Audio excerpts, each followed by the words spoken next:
Hey, Nick here. Well, made some progress on the car. I've got I haven't painted it all. You know, I wanted to paint the welds, but got the cross member on. Got it welded. Some of them aren't so pretty, but whatever. Let me zoom out a little bit. Yep. Added some bolts for strength. I had to do this also because I had to pull I had to pull this up against the frame, the cross member lip up against the frame. There was at least a 1/4 inch space. Can't weld it like that. And there was already one hole here in the frame. So I put these 2 bolts in here, bolted it down, pulled the lip up against the frame and welded it. Welded it on the inside, which it wasn't before. Welded it along the top here, along the bottom. Welded it on the inside a little bit.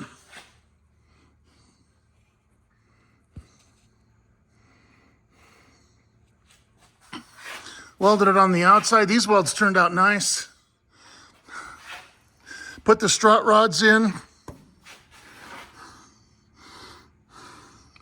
This side, 2 bolts. I had to use a smaller bolt here because the welds were in the way on the inside. I couldn't get a bigger bolt in. So I used a lock nut.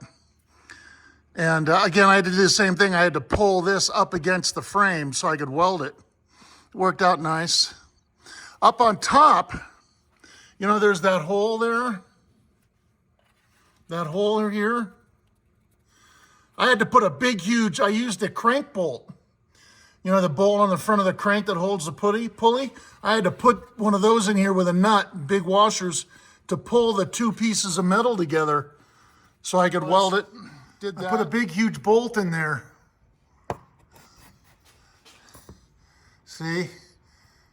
Which brought the cross member, it brought it down. It brought it down. So the cross member is flat onto the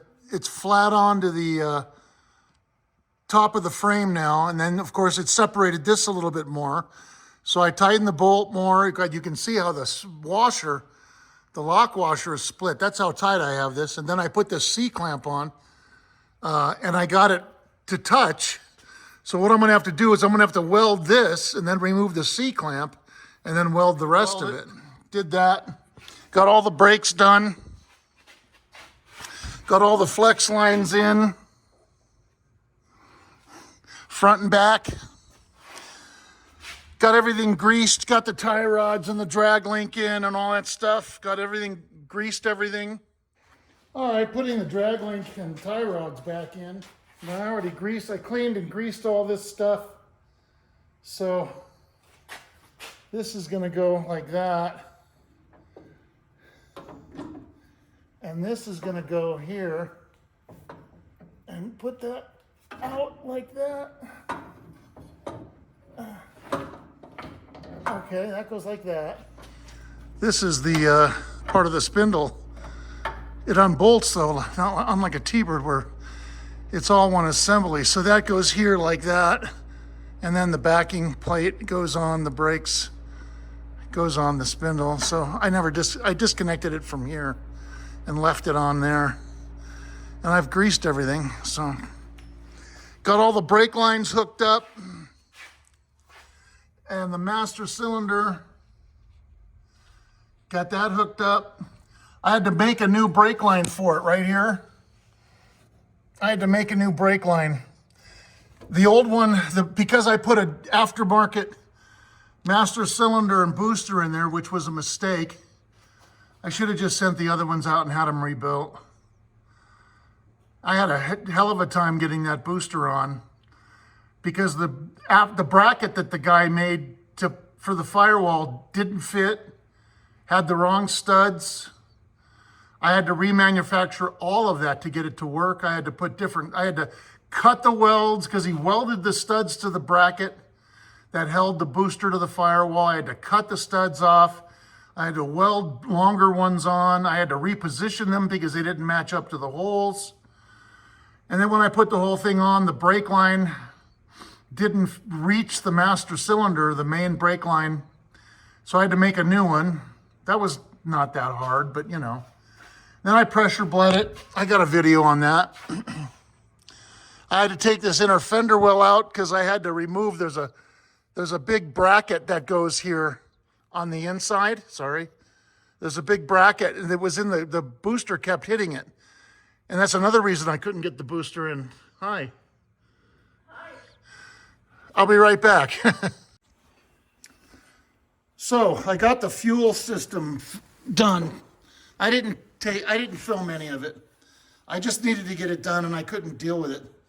But I got it all done. I got the carburetor hooked up to the fuel filter. I put a new filter inside, cleaned it all, took it off, cleaned it, took the fittings there off, cleaned them, tested the fuel pump. Fuel pump works. The return line and the supply line are brand new. They go down, see, down there to under the car. So I got all that done, got all that hooked up. So the fuel lines come from the top down how I showed you. They come down and along the side of the engine and they connect to the steel lines right here, and they go back along the body. A little bit of rust right here. It's interesting. I wonder, maybe it gets in from there or it comes in, yeah, I don't know. It's weird. Comes in from there maybe, or over here. Huh. Anyway, the fuel lines go down and then they go here and turn into rubber hoses, which goes over this suspension and frame. And then they come through the frame. That's exactly how they were through there from the factory. I just mimicked everything, copied everything. And then they go to the gas tank. Now here's the gas tank. Let me zoom out. Here's the gas tank in. Now you can see that I had to reuse the old straps. And why is that, you ask? Because the reproduction ones are SHIT and do not fit. And why is that? Because this is the same company who sold me that piece of crap aftermarket brake booster and master cylinder that I put on that 62 T-Bird that wasn't worth the money to throw it. So I reused the original straps. So you never throw anything away, just, lesson learned. Here's the vent. That's the vent for the fuel, for the gas tank. The sending unit's on top. And then I was showing you this. This is the filler neck. Put a new hose here. That's a new hose. And what I did was I put a new ground wire. The original ground wire was bad, and it was screwed to the sending unit. But I siliconed the crap out of the sending unit, and I didn't want to upset that by taking a screw out and then putting the ground wire. So I drilled a hole here, drilled a hole and put a screw here. This is outside of the weld. It's outside of the weld that seals the tank. So it's not gonna leak or anything, hopefully. And I ran it to over here, cleaned the frame, put a new bolt in, put star washers on both sides. So that's the new ground wire. I'm sure nobody's gonna care, even though it's not factory. So that's what I did, and that's where I'm at. Now, the last thing before to get it running, where I can drive it, the last thing I have to do is put in the radiator and I got new fan belts. New fan belts, got a new radiator somewhere, and I had to take the crank pulley off to get the fan belts off. Stupid. You know, the water pump bearing is just as smooth as could be. And I don't feel any play. I can't imagine that after 30 years, but who knows? And the fuel pump, we tested that and that was okay.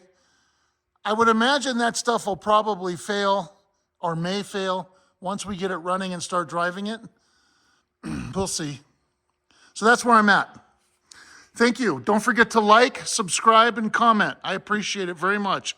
Thank you for watching my videos.